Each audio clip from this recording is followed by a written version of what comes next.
오늘 네, 마지막 시간이고요. 오늘은 이제 처형 캐릭터에 대해서 위주로 살펴볼 건데, 그러니까 이제 제목을 양파 같은 매력의 처형 캐릭터라고 붙였어요. 그 처형 캐릭터 하나만 가지고 할 얘기가 되게 많고, 이제 국문학적으로도 연구가 되게 많이 된 캐릭터거든요. 근데 이게 우리는 이제 삼국유사에서 처음 나왔는데 처형이라는 캐릭터가 삼국유사의 기록부터 읽어보고 이 처형이 지금 고려까지 조선 그리고 현대에 와서까지 어떤 식으로 받아들여지고 있는지 그런 거 위주로 이제 살펴볼 거고요.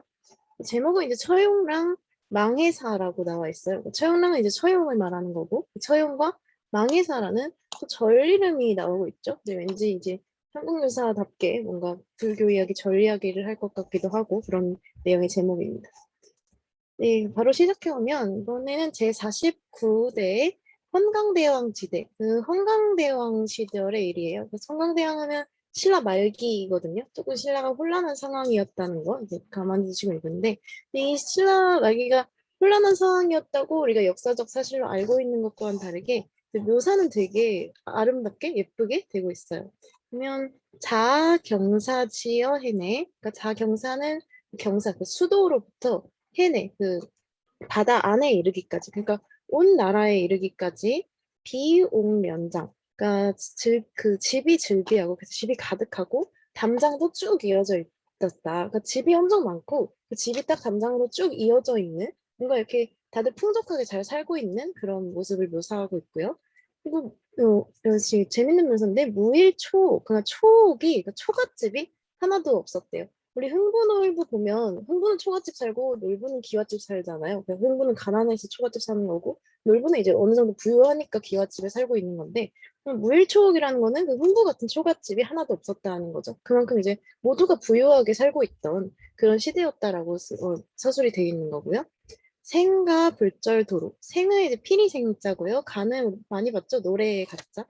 그러니까 피리랑 노래라는 거는 연주랑 노래 같은 거, 그러니까 노래나 음악이 그치지 않은 거예요. 불절, 도로에 그러니까 길마다 노래랑 음악이 그치지를 않았고요. 뭔가 풍족하고 이렇게 그 즐거운 그런 풍류 이런 게 생각나는 그런 묘사죠.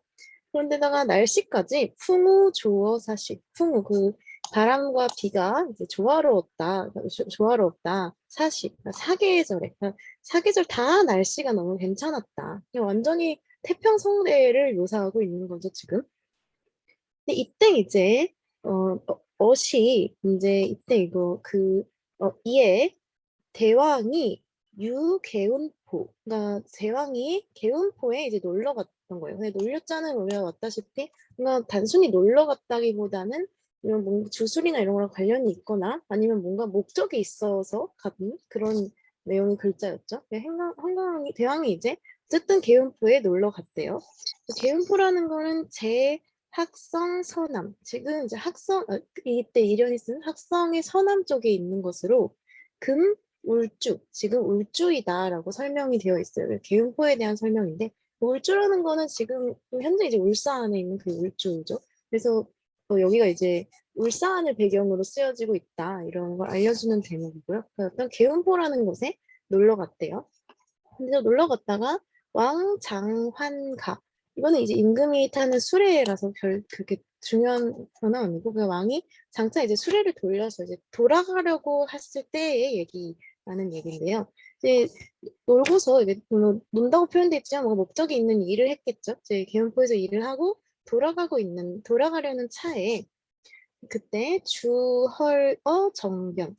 헐은 이 음이 조금 특이한데 이 헐이라고 쓰고 있지만 쉬다라는 글자거든요. 그러니까 낮에 좀 쉬고 있었던 거예요. 정변 그 물가 그 개울가 그 물가에서 쉬고 있으려니까 헐 갑자기 이것도 많이 본 표현이죠.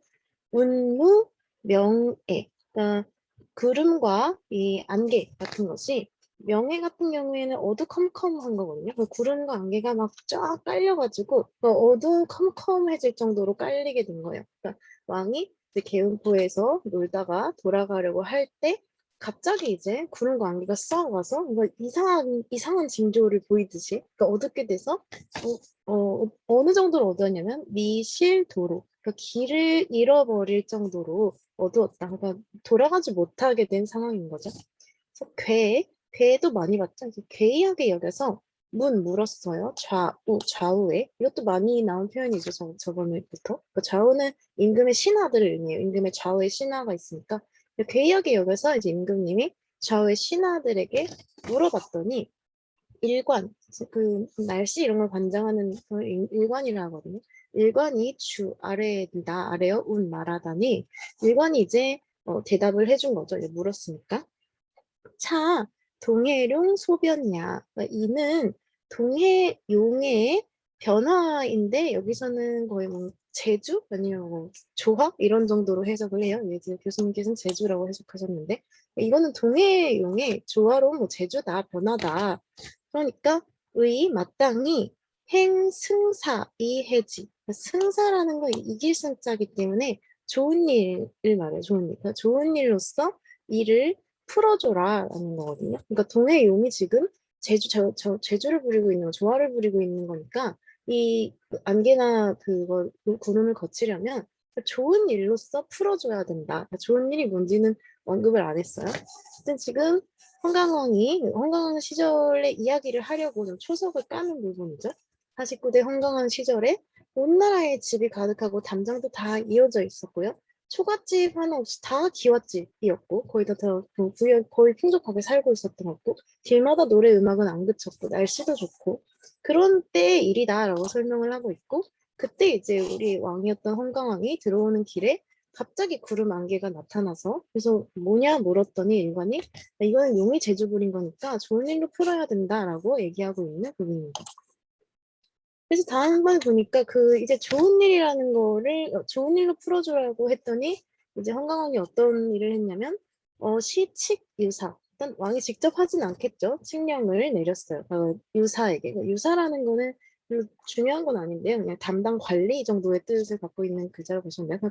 담당 관리에 의해 칙령을 내린 거예요. 어떤 칙령을 내리냐면 위룡 이거는 이제 용을 위해서거든요. 용이 제주를 부렸으니까 창불사 근경 근처에다가 용을 위해서 근처에다가 절을 이제 지으라는 칙령을 내린 거예요. 그러니까 이때는 이제 뭔가 불교를 숭상했던 그런 인식이 있어서 그런지 좋은 일로서 괴이한 인성을 풀어야 된다. 그러니까 이제 왕의 생각은 절을 지어줘야겠다 이 생각까지 간 거죠. 그래서 이제 용을 위해서 절을 지으라는 칙령을 이제 시령 이출 그래서 일단 칙령을 내렸어요. 그래서 칙령이 내리자라는 뜻이고요. 그러자 이제 운계무산 구름은 열렸고요. 그리고 안개는요, 흩어질 산이죠. 흩어졌어요. 그러니까 원래부터 이제 조화를 풀려고 절을 세운 거니까 절을 세우자마자 용이 이제 기뻐서 구름도 안개도 다 흩어뜨린 거죠. 그러니까 이제 이런 신기한 일이 있어서 이로 인해서 이름을 개운포라고 했대요. 그러니까 여기서 개운포에 놀러 갔다라고 돼 있었지만 사실 이때는 이름이 없었던 거죠. 그래서 이제 이 구름이 거친다 해가지고 개운포라고 이런 일 때문에 이름이 붙었다라고 이제 개운포의 이름 유래를 설명하고 있습니다.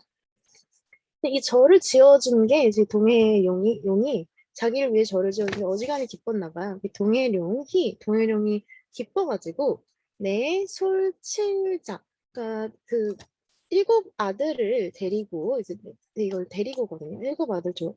여기 이제 이거 오타예요. 일곱이라고 돼 있죠. 칠자 일곱 애들을 데리고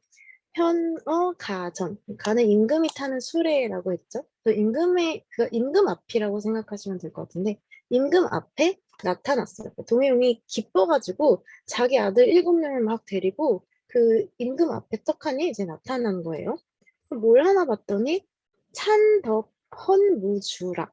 그러니까 덕을 찬양하고 헌은 바치던데 그 춤을 바치고 그리고 즐거움을 아랬다. 그러니까 뭔가 춤추고 막 연주하고 노래를 하면서 그 왕의 덕을 기린 거예요. 고맙다고 그 감사 표시를 춤이나 음악으로 대신을 한 거죠. 그걸 이제 덕을 기린다라고 표현을 한 거고 왕이기 때문에. 근데 이제 여기서 이제 우리의 처용이 나옵니다. 기일차 그 자식 7명을 데려왔다고 했죠. 그 자식 중에 한 명, 그 한 명의 자식이 수가입경. 네?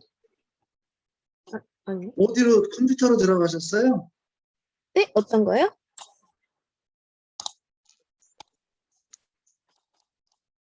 무슨 일 있으실까요? 다른 게 말씀하시는 것 같은데 계속 될게요. 그 한 명의 아들이 이제 따라간 거예요. 이거 임금 탄 수레라고 했죠. 임금이 탄 수레를 따라가서 입경, 그 수도에까지 입성을 한 거예요. 서라벌까지 와서 이제 이거 보좌하는 거죠. 보좌거든요. 보좌, 왕정. 왕의 정치를, 왕을 보좌하게 된 거예요. 그러니까 뭔가 이 용이 7아들을 데려왔는데 이 중에 한 명이 이제 서라벌까지 간택이 돼가지고 왕을 보좌하는 역할까지 하게 된 거죠. 용의 아들이 인간 세상의 왕을 보좌하게 된 그런 일. 길달 기억나시죠? 저번 시간에 했던 걔도 이제 귀신인데 왕을 보좌했던 정치에 관여했었는데 얘도 마찬가지로 이제 정치를 보좌하게 되는 처용이. 그래서 이 이름이 명왈 처용. 이 이름을 이제 처용이라고 했다. 지은 게 아니고 그냥 얘 이름이 처용이었다라는 뜻이에요. 그래서 이제 왕이 이제 처용이 일을 좀 잘했나 봐요. 그래서 이 미녀 처지 왕이 이제 그 미녀로 하여금 그를 이제 처로 삼게 했다. 그러니까 왕이 이제 미녀를 선물로 이제 부인 삼으라고 준 거예요.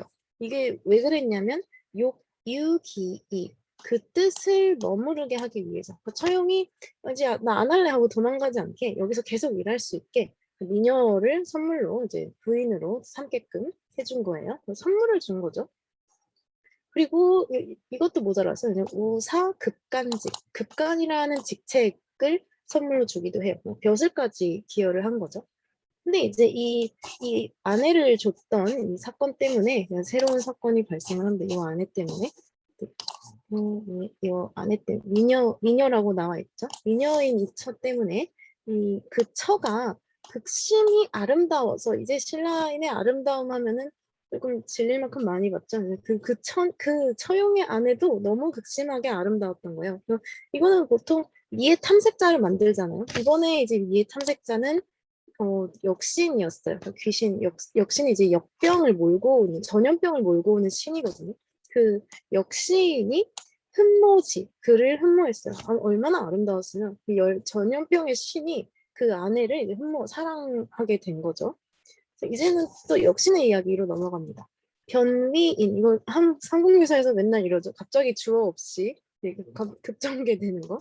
이거는 사랑으로 변했던데, 그러니까 그 역신이 그 아내를 좋아해서 사람으로 변한 거예요. 그래서 이제 밤에 지기가 그 집에 이제 들어갑니다. 처용 집이겠죠. 그래서 이거는 이제 빼앗는 거, 훔치는 이런 느낌이거든요. 그러니까 그 아내를 훔쳤다는 거죠. 아내를 훔쳐서 달아났다기보다는 흠녀지 숙이라 돼 있으니까 훔쳐서 같이 동침을 한 거예요. 그러니까 이 얘기는 이제 헌강왕 때 이런 일이 있었다. 그래서 헌강왕이 그 절을 지어줬고, 그래서 구름과 안개가 다 개었고, 그때 그래서 공의용이 고마워서 아들을 7명 데리고 왕의 행차 앞에서 막 다 춤을 추면서 기렸던 거예요. 근데 그 용의 아들 중에 한 명에 대해서 이제 묘사를 하고 있는데 그 아이가 이제 처용이었고 걔는 이제 헌강왕 행차까지 따라와가지고 왕을 보좌하고 있었고 그래서 왕이 이제 계속 여기에 있을 수 있도록 미녀를 아내로 선물을 하고 이제 벼슬도 쥐어주고 이랬던 거예요. 근데 이 처용의 아내가 너무 예뻐서 또 문제가 생기죠. 이 아내가 너무 아름다워서 열병신의 역신의 사랑을 받게 된 거예요. 전염병을 가져오는 신의 귀신의 사랑을 받은 거죠, 결국에. 그래서 이제 얘가 인간으로 변해서 그 처용집에 들어가서 아내를 이제 빼앗고 동침을 하게 됩니다. 그 다음에 이제 처용의 얘기가 계속 나오는데, 근데 이제 그때도 처용은 자외 밖으로부터 지기가 이제 밖으로부터 이제 집으로 이제 온 거겠죠. 집으로 돌아와서 봤어요. 뭘 봤냐면 친유이인 두 사람이 이제 같이 누워 있는 걸 본 거죠. 근데 내 아내랑 그리고 그 사람으로 변했던 열병신 그 전염병의 신이 같이 누워 있는 걸 본 거예요. 일단 얘가 이제 보고 막 노발대발해서 화내고 때리고 막 이런 게 아니라 갑자기 이내 창가작무 이퇴 그러니까 노래를 지어서 그거를 부르더니 춤을 춰가지고 이제 물러나게 한 거예요. 그래서 우리 한번 춤추면 이거 물러났다의 주체는 조금 논란이 좀 있는데 이제 교수님께서는 물러난다. 이게 처용이 춤추면서 이제 좀 물러났다. 이렇게 보셨고, 이제 다른 경우는 이제 춤을 추면서 얘를 물러나게 했다. 이렇게 보는 경우도 있거든요. 어쨌든 간에 얘는 퇴치를 하는 거를 그 춤과 노래로서 하게 된 거예요. 뭔가 화를 내고, 그때, 그 당시 얼마나 폭력적이에요. 근데 그 당시 사람답지도 않고, 뭔가 보통 인간의 기준으로 봐서도 이제 뭐 보살이다 싶을 정도로 이 노래를 짓고 춤을 추면서 얘를 물러나게 한 거예요. 그러니까 자기 아내랑 동침을 하고 있었는데도. 그래서 그 노래가 어떤 거냐에 대해서 나옵니다. 이제 그래서 이 노래가 이 노래 가사는 이렇다 하고 한국에서 항상 나오는 거 있죠. 노래 가사는 이렇다 하고 노래 가사를 지어주고 이게 이제 노래 가사가 돼요. 네, 같이 읽어보면 동경 명기월랑 그러니까 동경은 서라벌이겠죠. 서라벌의 그 밝은 달에 그러니까 서라벌이 배경이니까 그리고 그 달이 밝은 날에 됐다고 묘사가 나와요. 그러니까 뭔가 시간적인 배경에 대해서 이때 처용이 이제 돌아다니다가 왔다 그랬죠. 그래서 야입이 유행여가 그러니까 밤이 들도록 이제 놀러 다니다가 원래는 이제 논이다가로도 많이 해석을 해요. 우리가 다니다가라고도 돼 있는데 이제 논다는 게 우리가 알아봤다시피 그 플레이의 느낌하고는 좀 다르기 때문에 그래서 정식으로 다녔다는 거는 뭔가 목적이 논류자가 썼다는 건 목적을 가지고 돌아다녔다는 거고 이거를 이제 그래서 연구자들은 이 논다는 사용가에서의 논다는 말을 주술적 행위로 해석하기도 해요. 그러니까 주술을 하러 돌아다닌다. 이거는 이제 다 이따가 같이 또 얘기해 보고요. 밤늦게 이제 놀러 다니다가 이 들어와서 랑사친의 견곤 그러니까 그 잠자리를 보아하니 잠자리를 보니까 각 이거는 다리거든요. 인간 다리 각이 오이 사시랑 라 그러니까 다리가 그 넷이더라 이건 이제 향살 표기로 쓴 거라서 뜻하는 관계없이 써진 거고 다리가 이제 넷이더라 그러니까 다리가 두 개여야 되는데 네 개가 있던 거죠.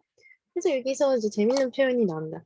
이 힐은 오하어질고 이 두 개의 것은 나의 것이고 그 두 개는 내 거겠죠. 근데 이제 여기는 이제 내 안의 것이라고 되어 있는 거는 이게 교수님께서 이게 싫어가지고 그 두 개는 내 것이고라는 게 맞는데 이제 교수님 생각을 어떻게 아내의 다리가 왜 네 거냐 해서 이제 내 아내의 것이지 이렇게 의역을 해주신 거거든요. 근데 이제 저 원문 표기는 두 개는 내 것이고라는 표현이에요. 두 개는 내 건데 이짐 은수 지하원고 이거는 이제 누구 수였죠? 이게 많이 나왔었죠.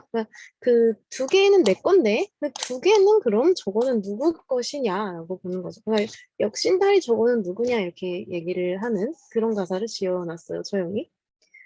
본의 오하시어 마어은 그러니까 본디 나의 것이었거늘 이런 건데 여기도 이제 교수님께서 의역해서 내 아내였지만이라고 된 거고요. 탈질량을 하여 위리고 그러니까 탈은 이제 빼앗긴 거거든요. 빼앗긴 것을 이거는 어찌 하리고 이렇게 돼 있어요. 어찌 빼앗긴 요것만 이제 그 훈차로 읽는 거고 나머지는 이제 의미라고 생각하시면 될 것 같아요. 그러니까 빼앗긴 걸 어찌 하리고 이렇게 하고 끝을 맺고 있어요. 그냥 뭔가 빼앗겼어 너 죽일 거야 이게 아니라 빼앗긴 걸 어찌 하리 막 이렇게 좀 끝맺음도 좀 보살 같죠. 그러니까 용서하는 듯이 빼앗으면 어찌하리 뭐 어찌할 거야도 아니고 어찌하리 이렇게 뭔가 물 흐르듯이 가는 그런 태도를 보여주고 있는 노래예요. 그래서 요게 이제 유명하죠. 요게 이제 그 중고등학교 때도 배우는 것도 이 노래 위주로 배우고 처용 이야기하면 빠지지 않는 게 이 아내와의 동침과 이 아내를 뭔가 아내와 동침한 역신을 관용으로서 쫓아냈다는 거. 그러니까 얘를 막 그게 되게 크게 벌을 주지 않고 춤과 노래로서 그래서 이건 처용가라고 해서 이게 처용가거든요. 처용가라고 해서 많이 돌아다니는 게 요거죠. 이게 이제 익숙하실 것 같은데 어쨌든 그 처용가가 나온 이제 배경들이 이렇게 있었습니다. 그래서 이 우리 아는 처용가까지 왔고요. 이렇게 해서 노래를 불러가지고 물러나게 하니까 이 전염병 역신이 이 인간 모습으로 있었잖아요. 근데 이때 이제 신이 현형 모습을 드러낸 거예요. 자기 이제 본 모습을 쭉 드러냅니다. 그래서 괴는 이거는 이제 여기 다리 그 발족자가 있죠. 무릎을 꿇어 앉는 그런 모습을 뜻하는 이제 글자예요. 무릎 꿇고 앉는 거. 그 처형 앞에 무릎을 꿇은 거예요.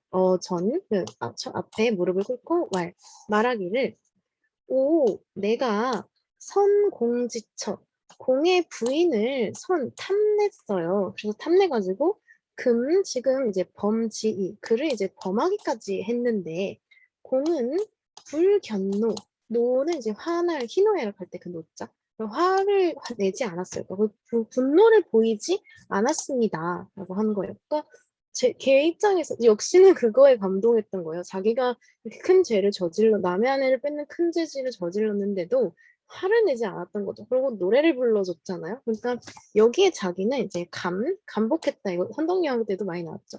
감이 미지. 그 아름다움에 감복한 거예요. 그러니까 여기서의 아름다움은 이제 미녀나 이런 거의 아름다움이 아니라 그 화를 내지 않는 처형의 관용적인 성품, 거기에 대한 아름다움을 말하는 거거든요. 그래서 이때 이 아름다움에 감복을 했습니다.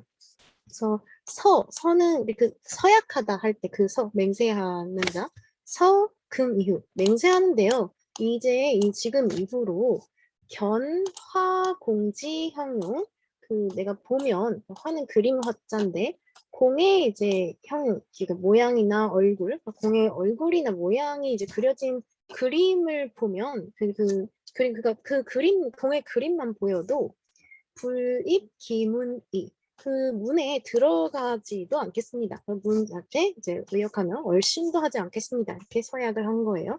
그래서 인차 이로 인해서 국인들이, 그러니까 국인은 그 나라 사람들이죠. 나라 사람들이 이런 사건으로 인해서 문에다가 이거 선덕여왕 때 봤던 거죠. 붙이는 거예요. 처용지형, 처용의 그 모양, 형상을 붙여놓고 이걸로 이 벽사진경, 벽사진경을 받았다. 그러니까 벽사는 재앙을 물리치는 거고요. 진경은 그 경사를 들여온다 해서 그 재앙을 이제 물리치고 물리치고 전염병 같은 걸 물리치고 좋은 일이 생기기를 바랐던 거죠.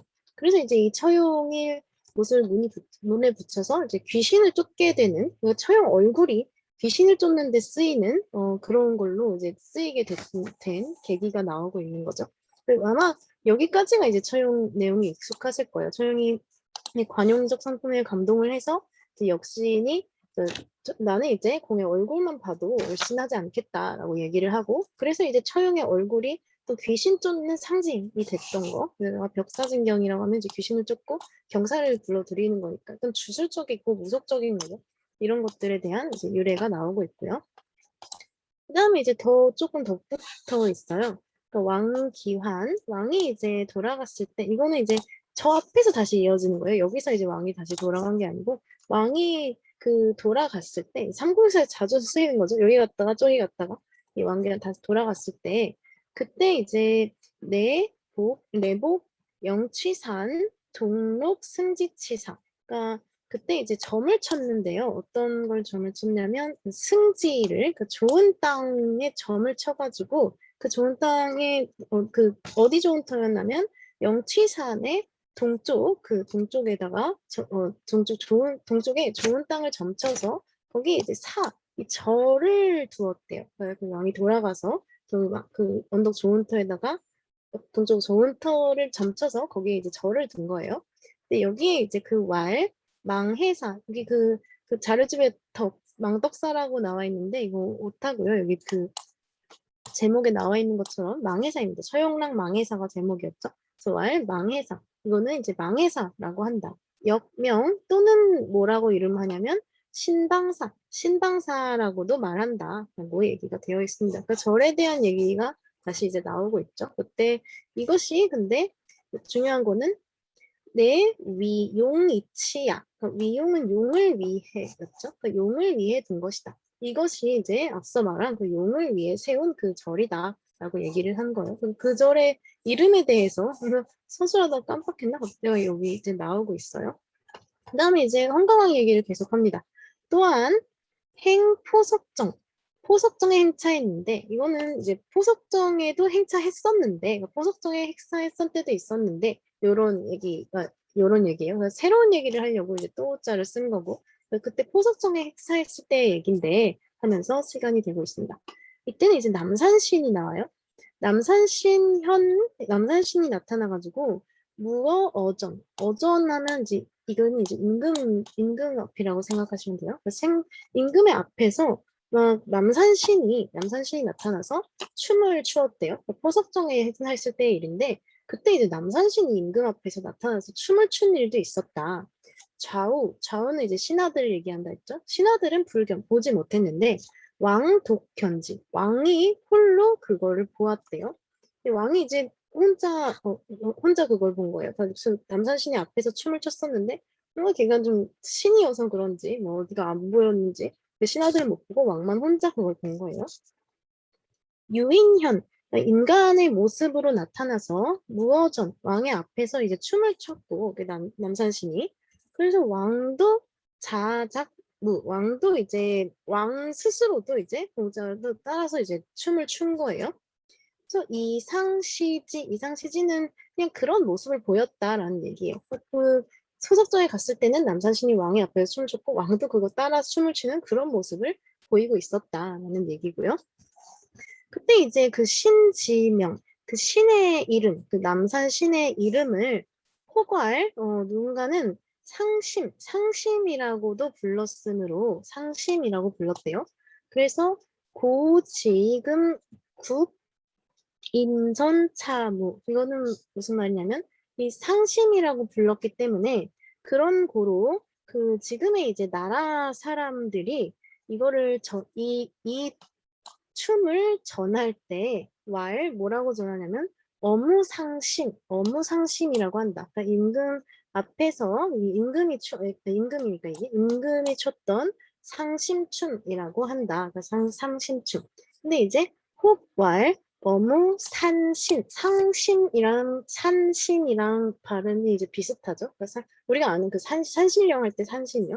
그래서 이거는 이제 산신이라고도 하고 이 어무상심이라고도 하고 그리고 어무산신이라고도 하고 뭐 정확한 이름은 모르겠지만 어쨌든 상신이라는 그런 이름으로 전해지고 있었다. 그래서 임금이 췄던 산신의 춤 또는 임금이 췄던 뭐 상심의 춤 이런 식으로 두 개가 전해진다라는 얘기예요. 그러니까 갑자기 춤의 요래를 설명을 하고 있죠. 황강왕의 이야기를 하면서 계속되고 있는 거예요. 포석정에 갔을 때 남산신이 그 앞에서 춤췄고 그건 왕 혼자 봤고 왕도 따라 췄었는데 그 남산신이 이름이 상심이었으니까 어무상심 혹은 어무산신이라고 했었다라고 얘기를 하고 있었고요. 여기에 대해서 이제 설명이 더 덧붙여집니다. 혹자는 말하기를 어떤 사람은 이렇게도 설명을 해요. 그러니까 기신출무 심상기무. 이거는 무슨 말이냐면 그 신이 이제 나타나자 그 신이 그 모습을 나타내자 장인 장인 공자니까 그러니까 장인에게 모각 이거를 이제 본뜨게 한 거예요. 그 춤의 모습을 본뜨게 해가지고 이 시 후대 이로써 이제 후대에 보이도록 한 거였는데 그래서 고운 상심이라고 한다. 또는 뭐냐면 여기는 이제 상서로울 상자인데 여기는 이제 모양 상자죠. 그러니까 모양을 본떠서 전하게 했으니까 상심이라고 한다. 그러니까 상심이라는 그 말 하나로 여러 가지 설이 나오고 있는 거예요. 우리 지금 학자들이 하고 있는 것처럼 혹자는 이런 상심이라고 쓰기도 한다. 또 혹자는 뭐라고 하냐면 상연무라고도 한대요. 이거는 이제 서리상자고요.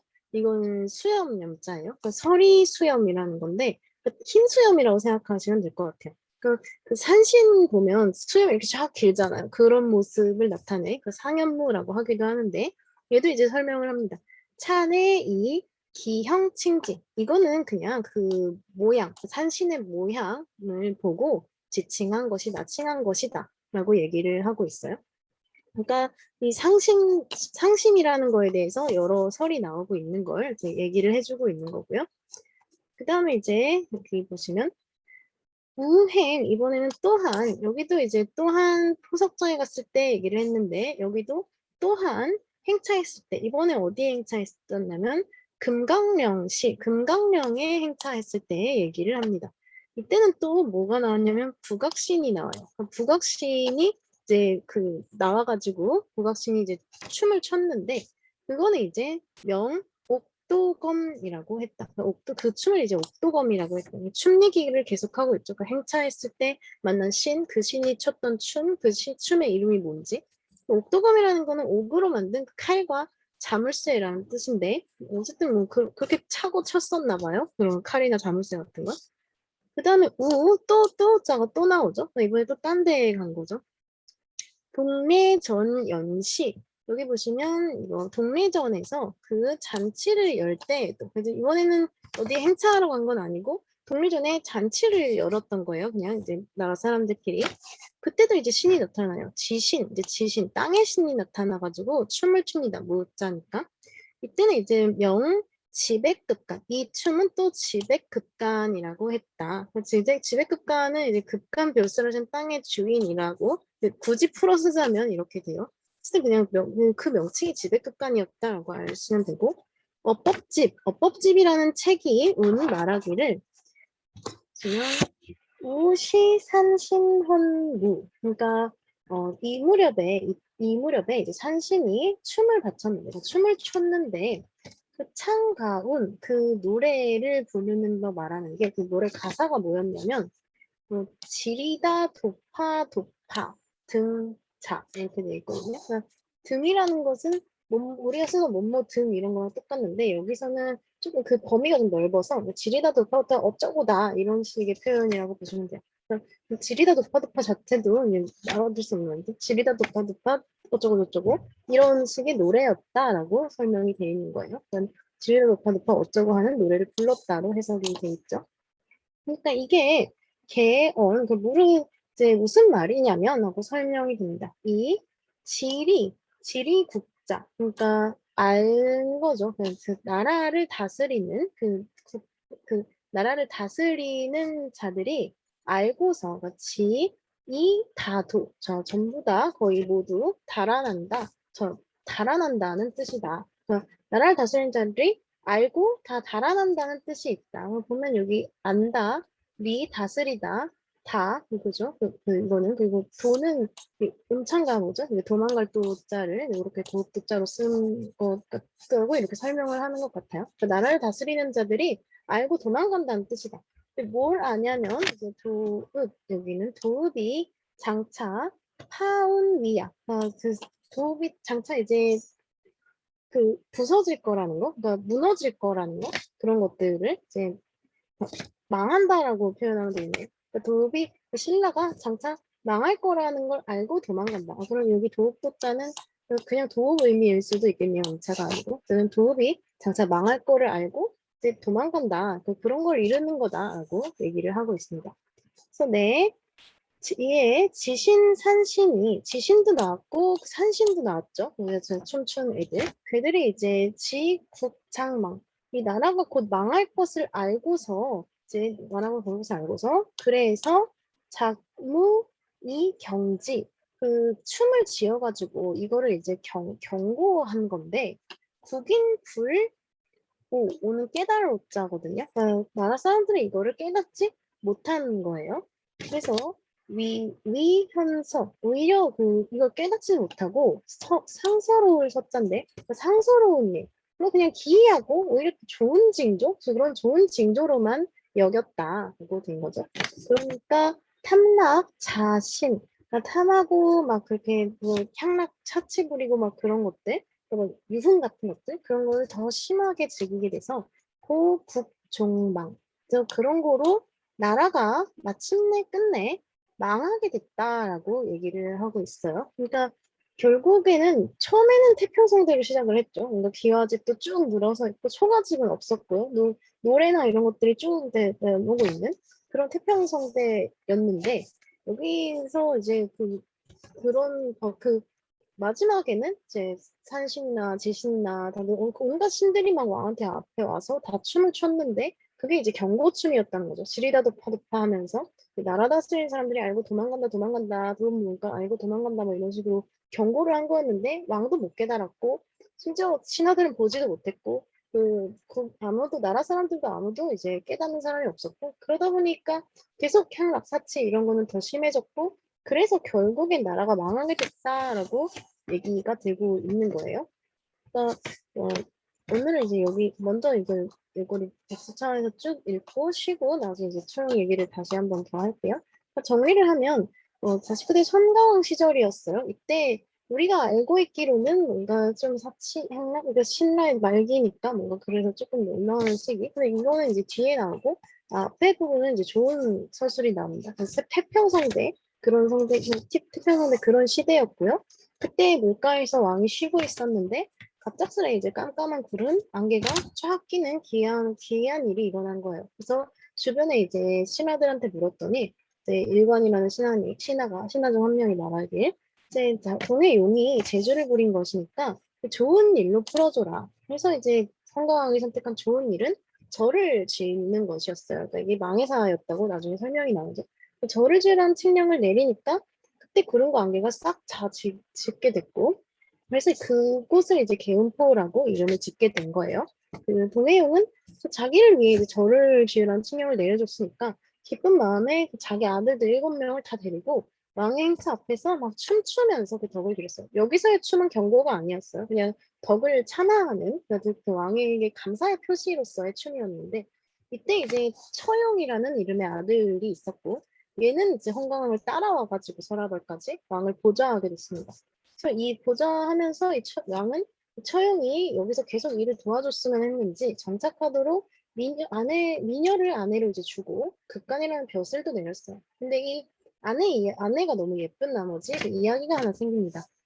그 아내가 너무 예뻐서 전염병의 신 역신이 사랑할 정도였대요. 그 전염병의 신은 그걸 사람으로 둔갑해서 밤에 처용 집으로 가서 몰래 그 아내하고 동침을 하게 됩니다. 그래서 처용이 밖에서 집으로 돌아와 보니까 이제 다리가 4개였던 거죠. 그 동침하고 있는 걸 목격한 거예요. 근데 여기서 화를 내거나 때리거나 뭐 벌을 준다기보다는 그냥 노래를 하고 춤을 추면서 그 역신을 물러나게 했습니다. 그래서 이 노래가 요거였고요. 그 둘은 내 건데 둘은 누구 거냐? 내 거였지만 뺏긴 걸 어쩌랴 하면서 이 빼앗긴 걸 어쩌랴 부분에서도 약간 처용의 그런 되는 말고 이런 성품이 느껴지는.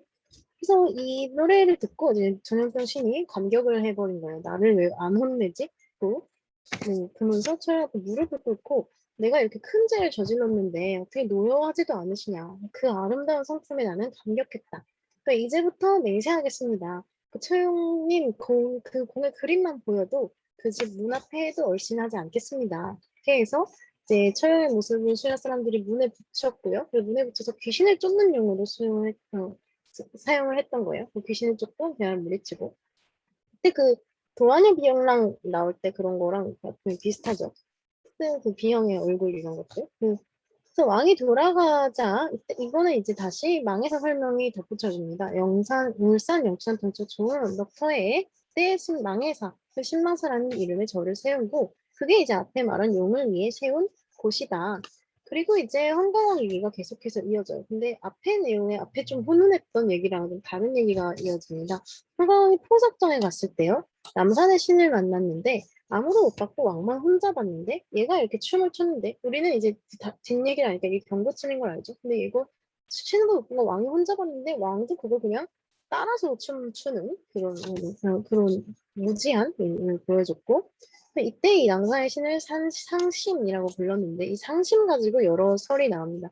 그래서 상심이라고 해서 어무상심이라고도 하고 이거 그대로 아니면 어무산심이라고도 하고 발음이 비슷하니까 이 산신이라는 거에서 착안을 해서 나온 게 이제 흰수염춘이라는 것도 있었죠. 그 흰수염춘 여기 상현무라고 하기도 하고 혹은 이제 상심이라는 글자를 다있어서 이건 모양을 본떠서 후대에 전해라 했던 춘이기 때문에 상심이다라고 얘기를 하기도 합니다. 그래서 그 상심의 춤에 대해서 이제 설명을 하고 있고요. 첫 번째 춤은 이제 남산시인의 춤이었고, 그러니까 산신의 춤. 그다음에 이제 두 번째는 금강령에 가가지고 봤을 때 북악신이 옥으로 만든 칼과 자물쇠 뭐 이런 억도령 춤을 추는 것도 봤었대요. 근데 이때도 이제 아무런 일도 하지 않았고 그다음에 이제 어디 행차할 때 딱 나타난 게 아니라 이제는 이제 그냥 나라에서 장치를 열고 있는데 그때 이제 마지막으로 지신이 나타나요. 땅의 지신이 나타나서 어제 극간벼슬을 할 수 있는 땅의 주인이라는 춤을 또 춥니다. 그래서 근데 어떻게 이제 이 춤에 대해서 이런 내용이 있다. 이 춤에 대해서 설명하게 이때 이제 춤을 추면서 산신들이 지리다 도파도파 어쩌고 저쩌고 저쩌고 하는 노래를 불렀다는 거예요. 근데 이게 이제 지리다 도파도파 근데 이걸 우리가 언뜻 들어도 뭔 말인지 모르니까 그때 뭐 한강이나 신라 사람들도 지리야 높아 높아 뭐 지리야 높아 높아 하고 그냥 막 따라하면서 춤췄겠죠. 근데 이게 사실은 뜯어보면 지혜로 나라를 다스리는 이들이 도읍이 파괴될 줄 알고 그냥 다 달아나 버린다 이런 뜻이 있다. 그러니까 땅과 산의 신들이 다 모여서 나라가 망할 거다라고 경고하는 춤을 춘 건데 신라 사람들은 깨닫지도 못하고 그냥 지리나 높아 높아 거리고 있으니까 자기도 그냥 좋다고 착각해서 그래서 그냥 그 춤을 더 즐기고 오히려 더 이윤과 사치를 즐겼다. 그러니까 이제 끝내 나라가 망한 것이다라고 이제 나라가 망한 이야기까지 가고 있어요. 이렇게 전달을 하고 싶었으면 그냥 말로 하지 왜 이렇게 해가지고 결국엔 깨닫지 못해서 망하게 만들었는데 어쨌든 예, 그런 내용이 나오는 얘기입니다. 근데 이게 조금 그 많은 생각이 들죠. 그러니까 여기서 이때 태평성대를 묘사하다가 이제 갑자기 처용 얘기가 나왔고요. 이 처용 얘기가 나와서 그 처용의 아내 얘기를 또 하다가 이제 갑자기 춤 얘기를 하고 그래서 나라가 그래서 망했다라고 끝내고 있어요. 그러니까 뭔가 이 내용의 배치에는 이유가 있을 거다라고 생각하는 연구자들이 많은 연구를 내요. 그러니까 이 처용의 정체는 뭐고 이건 뭐의 상징일 거고 도연의 비영랑 때도 상징에 대해서 엄청 많이 얘기를 했었잖아요. 그런 것처럼 이건 뭐의 상징, 뭐의 상징 이런 막 썰들이 되게 많이 나왔거든요. 그런 거에 대해서 일단은 좀 빨리 쉬지만 빨리 쉬고 이제 제 내용 얘기할 게 많으니까 일단 제가 조금 빨리 쉬는 김에 뒤에 조금 더 많이 하는 걸로 하겠습니다. 한 10분쯤 쉬고 다시 뵐게요. 네, 알겠습니다. 네. 잠깐 좀 네. 쉬도록 하겠습니다. 네. 10분 정도. 네. 네.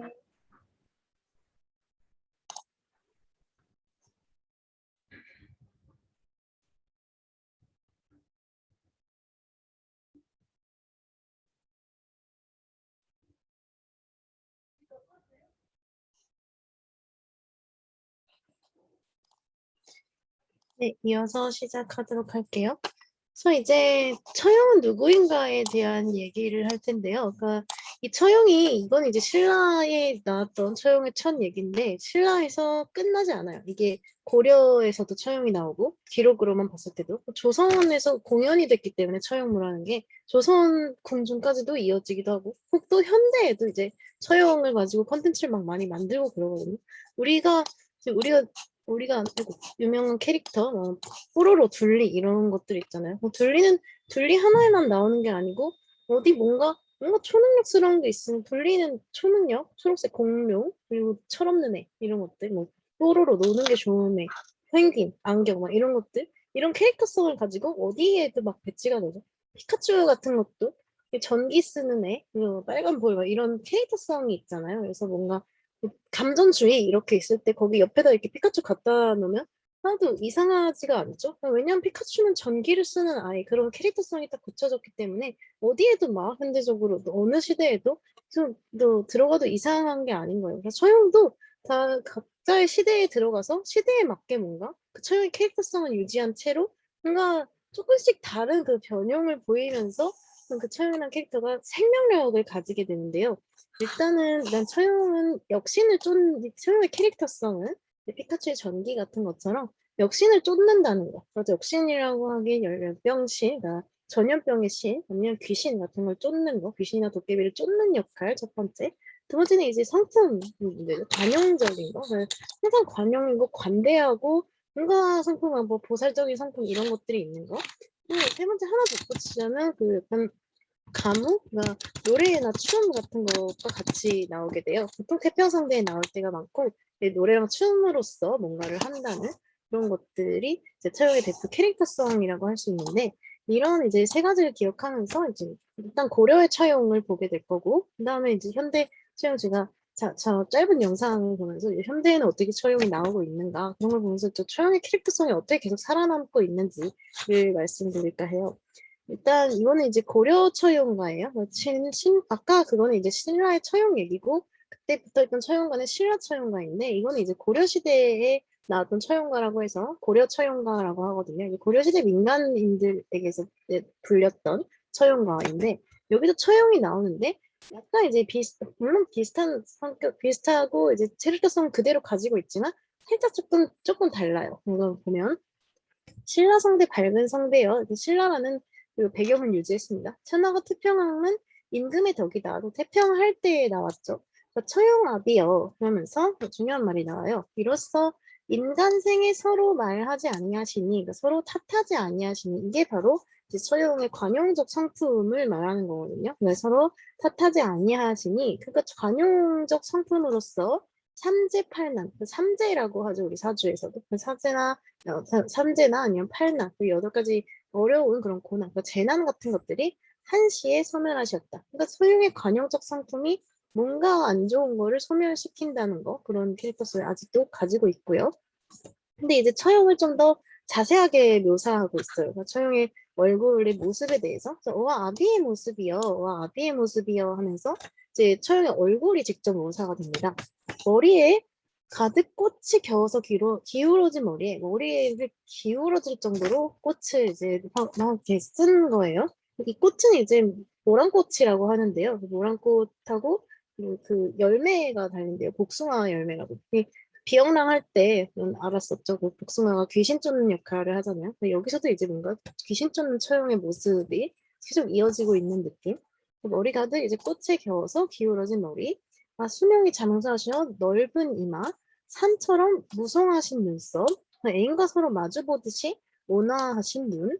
바람의 뜰이 가득 불어서 막 울락불락해진 그런 귀. 그러니까 그 부처귀처럼 이렇게 울락불락해진 그런 귀를 말해요. 그 홍도화 같이 붉으신 모습, 그러니까 처형의 이제 색깔이 붉다는 거를 얘기를 하고 있고, 오향 맡으시어 웅크린 코에, 오향을 다 맡을 수 있어서 이거 웅크린 그 둥글둥글하다는 거거든요. 둥글린 코에 아으 천금을 머금으시어 그런 거 돈 같은 거, 그러니까 재물 같은 걸 머금으시어 넓으신 입에 배곡 유리같이 흰 이빨에 임찬 복성하여 내밀어진 턱에, 그러니까 복을 이루고 인간을 찬하고 복을 이뤄서 그 복이 너무 많이 담겨서 턱이 내밀어질 정도로 담겼다. 그 칠복 7가지 봄을 겨워서 이것도 너무 많아서 이제 숙여진 어깨. 또 뭔가 이 묘사하는 모습이 풍족한 모습, 여유로운 모습, 그 처형의 관용적인 모습, 표현적인 모습을 말하듯이 넘치도록 풍성한 것, 그런 것들 처형의 성품이 이제 외양에서까지도 묘사가 되고 있는 거예요. 그래서 자세하게 묘사돼 있죠. 이제 머리부터 이제 어깨, 막 턱, 귀, 눈 이런 것까지. 뭔가 다 이제 딱 보기에도 뭔가 호호호 할 것 같은 그런 어떤 풍족하고 여유 있는 모습이 나타나고 있고요. 길경, 이건 기라는 것과 경사거든요. 기라는 것과 경사, 좋은 것들은 다 넘치게 가지고 있어요. 뭔가 자기 자신부터 배불러야 관용이 남에게도 베풀 수 있는 거잖아요. 그런 거라고 생각을 했는지 처용의 모습이 자기 자신부터 일단 너무 풍족한 모습, 넘치도록, 겨워서라는 표현이 되게 많이 나오죠. 넘치도록 풍족한 모습. 그러니까 남에게 또 베풀 수 있는 관용이 생긴 거다 이렇게 본 것 같은데. 그리고 이제 지혜도 있어요. 슬기를 모아서 가슴도 너무 유덕하고요. 복과 지혜를 다 갖춰서 저 배도 엄청 빵빵해요. 그것도 이제 여유롭고 풍족한 모습이죠. 배부르고 겹고 넘치는 그런 모습이 계속 묘사가 되고 있어요. 붉은 띠가 겨워서 굽어진 허리, 허리띠조차도 이제 무거워서 막 굽어질 정도로 뭐 겹게 찬 풍족한 거죠, 엄청나게. 또 동락태평하시어, 이거는 이제 태평하게 함께 즐긴다. 그래서 다 가르쳐 길어진 다리에. 마을 계면돌기하시어 넓으신 발에. 계면돌기는 뭐냐면 그 무당들이 그 마을 돌아다니면서 구타하는 거를 이제 계면돌기라고 했대요. 그러니까 역시 뭔가 무속적 면모가 무속적 면모가 있다는 걸 보이고 있고, 계면돌기는 마을마다 이제 돌아다니면서 뭔가 무속을 베푸는 것이기 때문에 이거 역시 뭔가 넓은 발, 넓은 성품, 그러니까 인간을 생각하는 마음 이런 것들이 드러나는, 그러니까 외양 묘사에서부터 나 처형이다 하고 있죠. 그러니까 나는 관용적인 처형이야 모습을 자기부터 풍족한 모습으로 이제 소개가 되고 있어요. 이제 고려 처형에서는 외양 묘사 중심으로 이어지고 있고, 그래서 이런 처형을 이제 누가 지어 세웠느냐, 누가 만들었냐 이렇게 물어보니까 이거는 이제 바늘도 실도 없이, 그러니까 바늘이나 실로 이렇게 만들어진 것도 아니고 이게 뿅 하고 나타났다는 처형을 누가 지어 세웠느냐. 그러니까 바늘로 실로 뭔가 만든 티가 나는 건 아닌데 저런 겹고 뭔가 관용 넘치고 저런 넓은 성품의 사람을 누가 지어서 세웠느냐. 그러니까 그런 다음에 이제 처형을 모시노라. 12제국이 모두 지어세요. 딱히 누가 세운 게 아니라 12제국, 12제국은 온 세상을 봐요. 온 세상을 모두 지어서 세운 그 세상의 처형인 거죠. 그 세상의 모든 사람들이 다 모여서 내가 만들어서 그래서 모시는 처형인 거예요. 그러니까 사람들의 12제국의 처형, 온 세상의 처형이고 그래서 처용은 온 세상으로 또 관용을 베푸는 어떤 신적인 존재로 묘사가 되고 있어요. 근데 이제 여기 보시면 이게 처용이 하는 말이거든요. 버사, 오야사, 농리야라고 얘기를 해요. 오야, 농리 이거는 이제 그 나무들을 말하는데 그냥 이제 얘도 설명해 주네. 벚꽃나무를 말하는 거고 이제 오야는 자두, 농리도 이제 자두나무의 일종이라고 하는데 다 봄나무들이에요. 이제 봄에 이제 처용이라는 이미지가 약간 봄으로 굳혀지게 되는데 고려까지 오면서 그래서 이 봄 이렇게 나오면서 봄나무들한테 이 나무들아 하면서 빨리 내 신코를 메어라. 내 신코를 메어라. 나 돌아다닐 거니까. 근데 이제 여기 보면 아니 맨다면 내릴 거다. 굳은 말. 너네 빨리 안 매면 내가 욕할 거야. 그 굳은 말 하고 나쁜 말 할 거야. 라고 하고 있어요. 근데 뭔가 이 처용은 관용이 있긴 있는데 그게 인간으로 한정돼 있어요. 물론 인간이 아닌 것들 있죠. 나무들. 나무들한테는 좀 엄격해요. 좀 성격 급해 보이기도 하죠. 빨리 나와서 내 신고 매. 안 매면 너 거짓말 내릴 거야. 이러면서. 뒤에 이제 또 역신 만났을 때도 그렇지만 이 관대하고 넓은 마음, 막 겨울 정도로 그런 풍족해서 그거를 막 이렇게 베풀고 막 이런 마음은 이 고려의 처용은 꼭 인간한테만 한정돼 있어요. 인간만. 그래서 버스랑 오야산 논리한테는 좀 이중인격처럼 얘는 아니면 내릴 거다 하고 협박을 하는 모습이 나타납니다. 그 다음에 우리가 아는 서연가가 나와요. 동경 밝은 달에 밤새도록 논이다가 이거 서연가죠. 들어와 내 자리를 보니 가랑이가 넷이다. 아 둘은 내 것인데 둘은 누구 것인고 이거 아까 우리가 봤던 서연가 그대로 가져온 대목이고요. 그랬더니 이제 이때 이제 신라처형하고 차이가 나타나는데 신라처형은 이걸 보고 이제 음악과 춤으로 나 춤추면서 돌려보냈죠. 근데 여기 보면 표현이 과격해요. 이럴 적에 처형아비가 만약 이거 보시면 너 열병신 너는 횟것이로다. 횟것이라는 게 뭐냐면 횟감이라는 거거든요. 그러니까 너가 회 떠먹을 그런 용이다. 이런 식으로 말을 하는 거예요. 그러니까 뭔가 진짜 잔혹하다면 잔혹한 이거 파격적인 말이죠. 이럴 적에 너는 처형아비가 이거 보면 너는 이제 횟감이야 이렇게 얘기를 하는 거예요. 인간들이 얘기하는 거지만 어쨌든 처형 손님이 이러니까 얘기를 하는 거잖아요. 그러니까 이 처형은 그 관대에는 인간에게만 한정된 것이에요. 그러니까 인간을 괴롭히는 것 아니면 인간이 아닌 그냥 식물이나 사물 이런 것에는 그냥 그렇게 관용을 보이지 않고 있어요. 특히 인간을 괴롭히는 열병신은 그냥 횟감으로 회 떠먹을 정도로 뭐 그런 내용을 보고 있고요. 근데 또 인간에게는 마냥 관대해요. 보면 인간들이 이렇게 얘기해요. 처형아비님 천금을 드릴까요? 그래서 인간들은 이제 처형을 모시는 입장이니까 천금을 드릴까요? 아니면 칠보를 드릴까요? 그러니까 돈을 막 드릴까요? 아니면 그 보물을 드릴까요? 막 하면서 인간들이 이거 뭘 드릴까요? 하니까 처음에는 인간에게는 한없이 관대하죠. 그러니까 천금칠보는 필요 없다. 그러니까 너희를 괴롭히는 그 열병신, 그 역병의 신, 그거를 나를 잡아달라. 그러니까 뭔가 내 아내를 뺏어간 열병신이어서 잡는 걸 수도 있지만 결과론적으로 보면 이거는 어쨌든 인간을 괴롭히는 열병신을 잡는 거잖아요. 그 결국은 이게 인간을 향한 관용은 있고 인간을 향한 관용은 매우 관대한 그러니까 인간을 향한 관용은 더 올라간 건가? 어쨌든 그 나머지 열병신이라든가 아니면 인간에 절적하는 부분이라든가 아니면 인간이 아닌 존재에 대해서는 딱히 그렇게 관용을 보이지 않는 뭔가 조금 더 인간에 가까운 인간들의 처용이 됐어요. 12제국이 모여서 세웠다고 얘기가 돼 있는데 그러니까 이제 12제국을 위한 처용이 돼버린 거죠. 그래서 세상을 위한 처용, 인간 세상을 위한 처용. 그러니까 신라의 처용과는 조금 다른, 네, 다른 모습이죠. 똑같아요. 열병신을 퇴치하는 능력이 있고, 또 뭔가 관대하고 너그럽고 관용을 보이고 있고, 또는 인간에게만 한정이지만, 그리고 뭔가 노래랑 춤을 추고 있고, 태경성대에 나타나고, 이런 것들의 캐릭터성을 쫙 유지하되, 조금 바뀐 거예요. 조금 이제 얘도 화를 낼 줄 알게 됐어요. 그런데 화는 인간에게 내는 게 아니고, 자기 부하들에게 내든, 그 나무나 이런 사물 부하들에게 내든가, 아니면 열병신에게 더 심하죠. 열병신 이제 회로 떠먹으려고 이제 잡으러 막 가잖아요. 열병신 잡으러 간다. 그래서 이 뒤에 사실 내용이 좀 더 있어요. 이제 열병신을 처형이 좀 잡으러 가고 열병신이 막 처형 무서워서 도망치는 이런 장면이 조금 더 있는데, 어쨌든 그런 거 보면 처형은 인간을 괴롭히는 열병신에게는 이제 하나씩 뭔가 더 그 무도해질 수 있는 그런 성품의 처형으로 바뀌었어요. 그러니까 처형도 약간 인간적이려면 인간적이 됐다고 해야 될까요? 자기 것은 지키면서 남의 것은 이제 그 자기 것에게 관용을 보이는 그 인간을 위한 처형으로 좀 변하게 됐다는 건데, 하여튼 이게 이제 현대에도 처형이 있어요. 요즘에 나온 이제 애니메이션인데 이거를 이제 한번 저 유튜브로 틀어드릴게요. 이거를 화면 공유를 다시 해서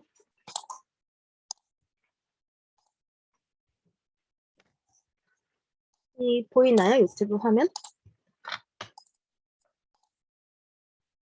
네, 일단 여기 보시면 이제 처형이 나오는데 이거는 이제 도깨비들하고 무슨 국악 배틀을 하나 봐요. 여기서 이거 한번 보고 말씀 나눠볼게요.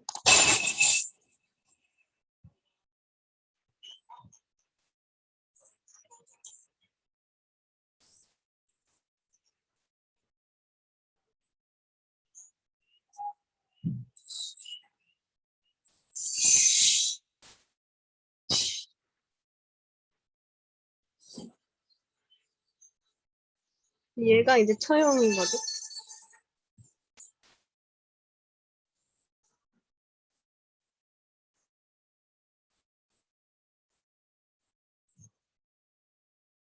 이 음악도 처형무에서 쓰이는 음악이거든요. 실제 이제 공중에서.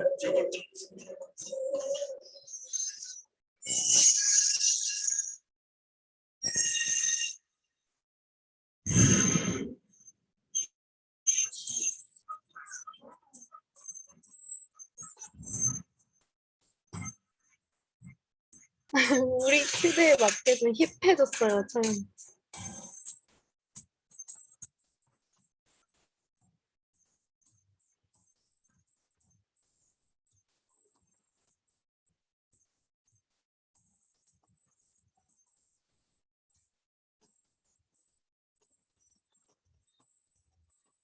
노래도 어레인지 됐죠, 지금?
네, 느끼셨을지 모르겠는데요. 이게 처음에 어떻게 시작이 된 거냐면 도깨비들하고 무슨 배틀이 있었나 봐요. 그 도깨비들이 뭔가 인간을 이상한 얼굴로 막 변화시켜 놔가지고 그 춤 배틀을 해가지고 그 만화에서 그런 거 많이 나잖아요. 춤 배틀을 해서 뭐 이기면 뭐 해주겠다 막 이런 식으로 했었나 봐요. 근데 그 도깨비가 이제 춤을 췄고 그래서 뭐 이제 이제 뭐 대적할 거 없지 막 이랬는데 그때 나와서 처용이 이제 춤으로써 이걸 해결하는 걸 보여주고 있거든요. 그러니까 처용의 캐릭터성이 또 드러난 거죠. 보시면 다시 가로지구를 해서 보면 역신태치는 역시 도깨비 그 귀신 이런 것들을 퇴치하는 능력. 그래서 퇴치라고 하는 이때는 여기는 좀 실제 이제 관용이 좀 들어갔는데 어쨌든 도깨비를 뭔가 도깨비의 이 기이한 일을 해결하고 도깨비를 퇴치한다는 능력이 드러나고 또 관대하고 너그러운 인품. 이 처형이 도깨비 막 후려 팬 거 아니거든요. 그냥 춤으로써 뭔가 도깨비들이 심지어 이 춤을 보더니 도깨비가 아, 나 이렇게 태어나서 이렇게 신명나고 흥이 난 건 처음이야. 이러면서.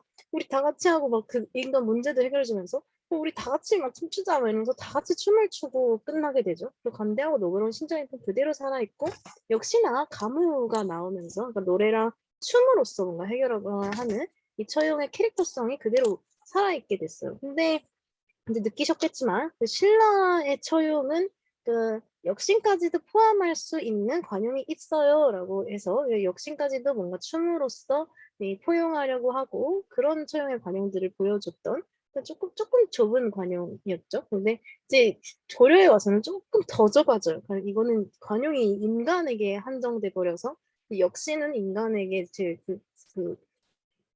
배척되는 존재니까 얘는 퇴치해야 되는 거. 그걸 진짜로 막 잡아서 막 횟감 뜨려고 하고 퇴치하려고 하고 그럼에도 인간에게는 한없이 관대했던 그 관대가 뭐지? 관대가 너그러운 성품을 인간에게 그리고 신라에서는 이제 역신에게 보였던 역신에게 인간에게 이렇게 강조가 됐다면 오늘날의 처용은 이 너그러운 인품이라는 게 더 강조돼 있어요. 이제 이 영상에서 봤을 때 보면 역신도 포함하고 인간을 도와주면서 역신까지도 포함하고 마지막에는 아예 그 신라초용은 마지막 결말에 처용 얼굴을 보면 내가 도망가겠습니다 해서 결국은 퇴치하는 걸로 끝났는데 이거는 마지막에 인간들하고 도깨비들하고 화합을 해서 계속 춤을 추게 되죠. 그러니까 뭔가 앞서서 이제 도하녀 비용랑 봤을 때 그 비용랑이 이제 귀신하고 처음에 이제 귀신과 사람들이 조화를 꿈꿨던 것처럼 마지막에 이제 길다리 도망가고 해서 실패했지만 그런 것처럼 뭔가 도깨비랑 도깨비 귀신 뭐 역신까지도 이제 포용하면서 인간하고 조화롭게 살 수 있도록 그런 관용을 보여주는 더 훨씬 넓어진 그런 관용적 상품을 보여주는 처용이 오늘날에 이제 나오고 있어요. 그러니까 처용이라는 처용의 각자의 개성이 있죠. 그러니까 신라의 처용도, 고려의 처용도, 현대의 처용도 신라에는 신라만의, 고려는 고려만의, 현대는 또 현대만의, 뭔가 조금씩 달라요. 근데 하나의 보편성을 공유하고 있죠. 그러니까 귀신을 퇴치하고 귀신과의 문제를 해결하는 거, 그리고 너그러운 신적인 관대하고 너그러운 신이라고 불릴까 싶은 그런 인품을 보여준다는 점. 그리고 감옥 그것은 해결하는 방식은 보통 이제 노래랑 춤이라는 거고 보통 노래랑 춤이랑 같이 나오는 그런 것들이 이제 처형의 아이덴티티로서 사용해서 어떤 시대에 맞게 되게 되고 있습니다만 신라 시대에는 그때는 이제 열병이 유행하던 시대였고 또 역시는 그런 것들이 막 많은 시대였으니까 그때 필요했던 처형은 뭐 처형 얼굴을 보면 도망가는 역시 이런 주술적인 면모가 좀 들어간 처형이었을 거고 고려 처형은 또 뭔가 자기 이제 인간에게 관대한 그런 성품을 이제 역신 그런 거를 좀 더 강조하고 싶었을 수 있겠죠. 근데 이제 현대에 와서는 뭐 전염병이나 뭐 이런 것들에 대한 그런 위기의식 이런 것들이 없으니까 그냥 모든 게 화합하고 조화로울수록 좋은 거예요. 그러니까 저런 콘텐츠가 나오죠. 도깨비도 처용의 관용과 도깨비로 문제를 해결한다는 거를 차용을 해서 도깨비와 인간이 화합하는 데에 처형이 기여할 수 있도록 그런 식으로 이제 설계가 된 컨텐츠였고요. 그러니까 뭔가 시대에 맞춰서 처형이랑 캐릭터는 계속 나오고 있지만 그 처형이랑 캐릭터는 그 시대에 맞춰서 또 변화하고 있다는 거예요. 어쨌든 그 처형 캐릭터에 대해서 얘기를 계속 해보자면 이 처형의 캐릭터가 되게 개성 있고 특이하면서도 어떤 보편적인 하나의 캐릭터로 자리를 잡았잖아요. 근데 우리 처음에 이제 무왕 봤을 때 서동에 대해서도 좀 정체 추측하는 거 되게 많았죠. 그러니까 결국 이렇게 캐릭터 속이 뚜렷하게 잡히게 되고 또 우리가 아까 상국유사를 읽어봤을 때도 그렇지만 이 이야기의 내용들이 뭔가 왜 이렇게 배치해놨지? 뭔가 상징이 있는 거 아닐까? 이거를 생각하게 만들거든요. 그러니까 얘의 실질적 정체에 대해서, 혹은 처용 이야기의 진실에 대해서 관심을 가지는 사람들이 많았어요. 그러니까 처용에는 과연 누구냐? 그 정체를 이제 추측하려고 한 거였는데, 첫 번째 썰은 꼭두각시가 있어요. 그때 당시에 이제 탈춤, 꼭두각시 노름 이런 것들이 예전에 있었잖아요. 그런 꼭두각시 노름에서 했었던 꼭두각시 노름은 물론 조선 후기쯤에 유행한 거지만 그런 거랑 비슷한 게 아니었을까? 왜냐면 꼭두각시 이름 중에 재용이라는 게 있거든요. 근데 재용이 처용하고 발음이 비슷하잖아요. 그러니까 뭔가 재용이 처용에서 온 거다. 그러니까 꼭두각시의 일종이었던 거다. 심지어 고려 처용에도 보면 바늘도 실도 없이 뭐 이런 그 바늘이나 실이라는 소재를 써왔다는 건 많이 뭔가 처용이 인형의 일종이 아니었을까? 그런 추측에서 나온 꼭두각시라는 설이 하나 있어요. 두 번째는 이제 처용의 그 처용의 어떤 식으로 가는 거냐면 이 처용이 이제 처용이잖아요. 그 처용에서 이름에서 요게 이제 고처가 되고 고처 그리고 요거 용은 이제 얼굴 용자예요. 그래서 곧이 우리 그 한화가에서 기억나시는지 모르는데 고질 꺾고 과치오리다 이렇게 돼 있었죠. 곧이 옛날 그 꽃이 이제 옛날 말로 곧이었어요. 그러니까 이게 지금 장소 고처자잖아요. 그러니까 이거를 혼자 하면 곧이라는 거죠. 그러니까 이거는 처가 장소가 아니라 꽃을 의미하는 것이다라고 했고 얼굴 용자는 이제 얼굴이니까 꽃과 얼굴. 그러면 이제 신라 시대랑 연결을 해보니까 뭔가 그 화랑들 있죠? 여기가 미소년을 뽑아서 막 했다는 그런 것과 연결이 되는 거예요. 그냥 꽃이라는 이유만으로 화랑으로 엮은 건지 꽃이랑 신라 이런 것들을 조합해서 화랑으로 엮은 건데 이런 썰도 있었어요. 꽃과 얼굴을 사용해서 그런 이름에서 힌트를 준 거다. 그러니까 신라의 화랑을 이건 신라 시대 얘기니까 신라 화랑을 의미하는 것이다 라는 얘기도 있었고요. 그다음 용의 아들이라는 말은 그 용의 아들이라는 거는 기록에 나오긴 했죠. 삼국유사에서 용의 7 아들 중에 한 명이었잖아요. 여기서 이제 이 처용의 용자가 물론 얼굴 용자 쓰고 있지만 이거는 이제 용자를 그냥 얼굴용으로 표기한 거다. 한자는 다르지만 그래도 뭔가 용의 아들이라는 이름이 용의 아들이라는 게 처용에서 드러나고 이 뭔가 그래서 그 용의 아들이라는 어떤 신적인 존재, 신화적 존재일 거다라는 추측 이런 것들이 있었고 이건 이제 그냥 처용은 무슨 의미고 처용은 어떤 처용이라는 것 자체가 뭘까라는 추측인데 이제 요거는 약간 역사적인 거를 공부해서 진짜로 이 처용이라는 게 누구인가에 대해서 얘기를 나눈 건데요. 무당이라는 설, 그러니까 이거는 처용의 그 무속성에 집중을 한 것이에요. 그 귀신과 연관됐다는 거. 그러니까 민중을 괴롭히는 열병신들을 혼내주죠. 근데 역신을 퇴치하거나 그 당시에 뭔가 전염병을 퇴치하거나 어떤 귀신을 물리치거나 이런 거는 다 무당의 역할이었거든요. 그러니까 이런 것들을 봤을 때 당연히 무속이랑 관련이 있을 수밖에 없고 얘는 또 계면들기 이런 말도 나오죠. 그러니까 무당의 일종이었어요. 무당을 표현한 것이다. 무당을 상징하는 것이다. 라는 거. 그러니까 놀유자도 마찬가지죠. 그 놀다 이렇게 하는 게 사람들 집안을 돌아다니면서 논다는 게 뭔가 목적이 있어서 돌아다니는 거잖아요. 근데 그 목적이라는 게 뭔가 무속적 행위였을 거다. 그렇지 밤에 논이다가 들어왔다는 얘기는 밤에 뭔가 그 무속적 행위를 하고서 마치고 돌아와서 이제 역신을 만난 거다. 뭐 이런 식으로 무당이라고 보는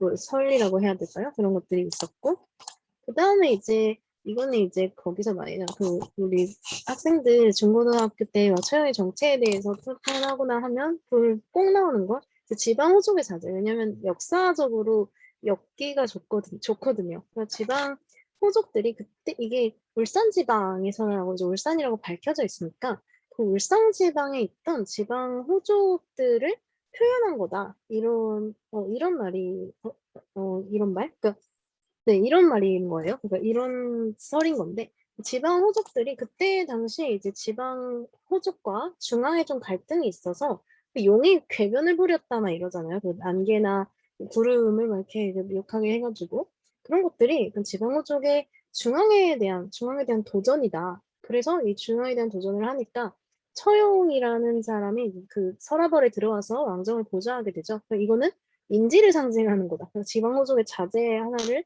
인질로 잡아서 뭔가 있던 거다. 이런 식으로 얘기를 하는 거고, 또 뭔가 아내를 줬다거나 벼슬을 줬다거나 이런 것도 그 중앙에서 이제 인질을 통해서 지방 호족하고 사이가 안 좋았으니까 그 지방 호족을 회유시키려는 그런 황당함의 노력의 일종이었다. 그러니까 뭔가 중앙 왕정 보좌 이런 것들이 지방 호족들이 왕정을 도와주는 그런 역사적 사실과 결부되어 있을 거다. 이때 사실 신라 말기에 이제 귀족들의 알력투쟁이 좀 많았고 그러다 보니 지방 호족들도 막 드세게 활동하던 시기였기 때문에 그런 것들을 토대로 뭔가 지방 호족의 자제였을 거다. 그래서 이제 지방 호족을 회유하는 정책을 쓰는 황당함을 묘사한 거다. 이런 식으로 얘기가 된 거였고요. 그 다음에 이제 요즘 뜨는 이야기, 그 옛날부터 뜨긴 했는데 이제 거의 정설로 받아들여지는 내용이 이제 아라비인이라는 건데 그 아라비는 어디서 나왔냐면요. 이게 그 고려의 병란도 아시죠? 그 역사 공부했을 때 그 병란도가 이제 무역항이잖아요. 그 아라비아나 서역 상인들이나 그 외국 상인들이 막 왔다 갔다 하는 그 병란도가 있는데 그 고려의 병란도처럼 신라에도 그런 무역항이 있었대요. 근데 그 무역항이 그 울산항이었던 거예요. 그래서 뭔가 그리고 이 신라의 유물들을 살펴보면 그 알로에나 향, 이슬람 문양의 뭔가가 나오는 걸 봐서 이 아라비아 사람들하고 교역을 했었다는 게 이제 밝혀졌어요. 그러니까 유물로서 뭔가 그런 증거가 남아 있어요. 그러다 보니까 이제 이 처용의 모습이 이렇게 막 코가 크고 막 그 눈이 이렇게 움푹 패여 있고 이런 게 그 묘사를 보시면 되게 여기도 보시면 한국 사람 얼굴은 아니거든요. 저기 외국인의 얼굴이다. 그러니까 얘는 이제 외국인일 것이다. 일단 한국 사람은 아니고 외국인 칠레는 아니고 외국 사람이다. 이 외국 사람 중에서도 누구일까 생각을 하다가 이때 당시 이제 울산항에 많이 찾아오고 그 교역을 많이 했던 그 아라비아 상인들이었을 거다. 아랍인이었을 거다라고 얘기가 된 거예요. 그러니까 뭔가 뭐라 해야 될까요? 이거는 이제 그 서영이 그래서 역신을 퇴치하고 뭔가 그렇게 춤을 추고 뭐 이런 묘사는 그때 당시 이제 서역에서 들어온 그 의술의 일종이 아니었을까. 그러니까 얘네들의 입장에서는 그거는 거의 주술이었던 신라인의 입장에서는 그런 전염병을 외국인이 들어와서 뭔가 평생 보지 못했던 의술을 하고 그걸로 뭔가 전염병이 나왔어요. 이런 걸 보니까 이 신라인들 입장에서 이거는 거의 뭐 주술적이고 신을 좋아하고 뭐 그냥 아드레날린 부릴 것 같은 그런 거였던 거였죠. 그러니까 그래서 이렇게 묘사를 한 거다. 그러니까 처음은 아라비아 상인인 거고, 그러니까 아랍인 그런 외국인의 의술 행위를 처형으로 표현한 거다. 이런 식으로 얘기가 되는 거 있고, 이거는 이제 요즘 대세 인설이에요. 그래서 요즘 대세라기보다는 거의 좀 오래전부터 대세였긴 한데 거의 이제 학계에서 이제 정설로 받아들여지고 있는 거고 보면 그, 그 저번에 유튜브에서 보니까 이런 비슷한 가면으로 이런 비슷하게 막 복숭아나 이런 거 달고서 뭐 하는 그런 게 진짜로 아라비아에 뭐 있다고 하더라고요. 뭐 그런 거 봐서 진짜로 그냥 아랍인이 묘사된 건가? 진짜 아랍인의 의술까지 묘사했다 그런 거는 모르겠지만 어쨌든 처용의 외양을 뭔가 묘사하고 할 때 신라인의 얼굴을 참고한 건 아닌 것 같죠? 아니면 그냥 자신들이 생각했을 때 약간 이국적인 거에 대한 그런 환상이 있잖아요. 뭔가 처용이라는 명의 아들을 묘사하려면 우리랑 똑같이 생기면 안 될 것 같고 그래서 그 외양만 좀 따온 건가 그 생각도 좀 들고 근데 그 아랍인이라는 설은 좀 이제 정설로 받아들여지고 있는 설 중 하나고요. 이제 마지막에 이제 보살 이거는 이제 단순하게 관용의 성품이 있으니까 우리 요즘에도 많이 쓰죠. 이제 뭔가 사람이 좀 마음이 넓다 싶으면 너 보살이냐 이러잖아요. 그 야구 왜 하나 이글스 팬들도 이제 보살 팬이라고 하죠. 근데 이게 화를 내지 않으니까 역신이 있는데 화를 내지 않고 노래랑 춤으로 보는 게 보통 사람이 할 일은 아니다. 이거는 보살이 할 일이다. 심지어 이거 절 얘기랑 같이 나왔죠. 그러니까 불교랑 관련이 있고 화를 내지 않는 관용. 그러면 얘는 보살을 표현한 거다라고 얘기를 하는 그래서 이제 보살이라는 설이 있고, 그러니까 이 서형 하나를 가지고 이제 여러 추측들이 나오게 된 거예요. 그것도 뭐 역사조사실하고 결부되기도 하고, 그냥 이름으로 추측하기도 하고, 성품으로 추측하기도 하고, 그러니까 이 캐릭터 하나가 이제 쫙 잡혀 있으니까 이 캐릭터의 정체에 대해서 궁금해지고, 이 캐릭터의 정체에 대해 정말 무한한 상상력을 펼칠 수 있게 된 거죠. 조금 다른 얘기를 해보자면 얘는 이제 그 처용이 신라 처용이 있다가 고려 처용으로 오고 이 고려 처용이 조선 궁중으로 채택이 되면서 조선 궁중에서 공연이 됐다고 했었죠. 그러다 보니까 이제 민족의 처용이 궁중으로 들어오면서 또 궁중의 색깔까지도 있게 돼요. 그러니까 얘는 처음에 이제 처용의 캐릭터성이 필요했겠죠. 이게 이제 나래라는 그 어떤 막 귀신 쫓는 행사에서 공연이 됐다고 하는데 뭔가 귀신 쫓는 행사에 어떤 노래가 어울릴까라고 찾아보니까 이제 처용이 이제 좋았던 거예요. 제 조선 입장에서는. 그 조선에서 채택해서 불렸는데 이러다 보니까 이제 처용이 조금 민속의 캐릭터였는데 궁중의 색깔을 좀 띠게 돼요. 저는 무슨 얘기냐 하면 일단 악학개범 이거는 이제 악학개범에 나타나 있고요. 악학개범이 이제 조선의 악서인데 거기 이때 그 당시 조선에 공연됐던 그 공연 위주로 쭉 기록해 놓은 그런 책이거든요. 거기 보면 이제 처용이 궁중악으로서 공연이 됐다라고 그래서 설명이 돼 있고 그 공연 순서라든가 절차 그리고 뭐 처용 가면은 어떻게 만드는지 처용 배치는 어떻게 하고 춤은 어디서 어떻게 추는지 너무 엄청 자세하게 적혀 있어요. 그래서 이것들을 이 악학기본을 보고 처용이 이제 궁중까지 들어갔구나. 궁중으로도 수용됐구나. 라는 걸 이제 알 수가 있었는데 근데 처음에 이제 신라 처용을 보시면 처용이 한 명이었잖아요. 그러니까 처용이 딱 한 명이었어요. 동쪽에서 온 처용 한 명이었는데 이게 들어오면서 여기 보시면 다 처용이거든요. 청처용, 홍처용, 황처용, 흑처용, 백처용이라서 5가지 처용, 오방처용이라고 하는 그 5명의 처용이 이제 나오게 돼요. 공중으로 오면서. 이게 왜 온 거냐면 우리가 이때 당시에 이제 조선 궁중을 지배하던 성리학적 이념이나 관념이라 해야 될까요? 그때 음양오행이라는 게 굉장히 중요했어요.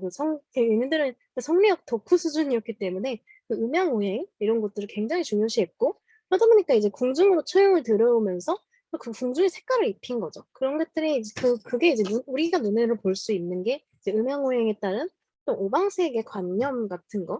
이 보면 얘네들 이게 이제 오방색이라는 게 5가지 색이거든요. 청색, 홍색, 황색, 검은색, 흰색.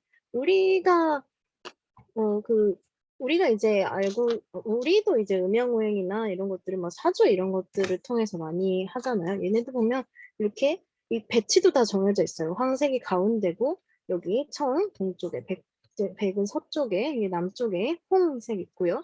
얘네들은 이제 흑색은 이제 북쪽에 이 처용의 경우에는 신라 처용의 경우에는 동해 용왕의 아들이었죠. 동쪽에서 있던 원래 이제 청초용이었다. 이 청은 이제 상징이 목이거든요, 목.